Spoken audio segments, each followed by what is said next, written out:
আপনারা দেখছেন news now, খবরের নতুন ভাষা।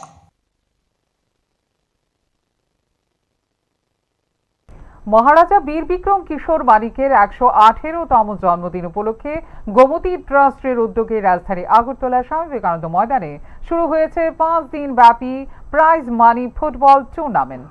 ২৪টি দলকে নিয়ে আয়োজিত এই প্রতিযোগিতাকে ঘিরে খেলোয়াড় ও ক্রীড়া প্রেমীদের মধ্যে উৎসাহ দেখা দিয়েছে। টুর্নামেন্টে চ্যাম্পিয়ন দল ট্রফির পাশাপাশি পাবে ১ লক্ষ টাকা পুরস্কার।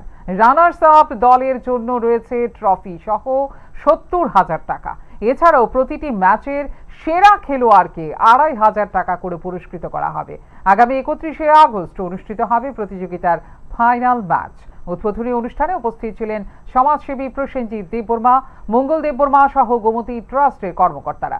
মহারাজা বীর বিক্রমের স্মৃতিকে সম্মান জানিয়ে আয়োজিত এই ফুটবল প্রতিযোগিতার মাধ্যমে রাজ্যের তরুণ প্রতিভাবান খেলোয়াড়দেরও উৎসাহিত করার পাশাপাশি ক্রীড়া ক্ষেত্রে নতুন উদ্যম তৈরি হবে বলে আশা উদ্যোক্তাদের।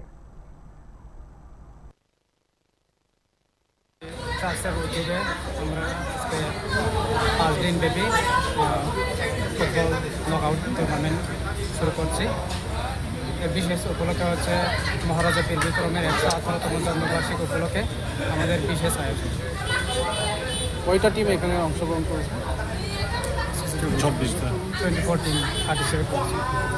কি মানে প্রাইজ প্রাইজ হচ্ছে ফার্স্ট প্রাইজের ১ লাখ, রানার্সের 70,000 এবং বিশেষ করে প্রত্যেকটা ম্যাচে ২৫০০ টাকা করে ম্যান অফ দ্য ম্যাচ আছে, আর ম্যান অফ দ্য সিরিজ ২৫,০০০ টাকা।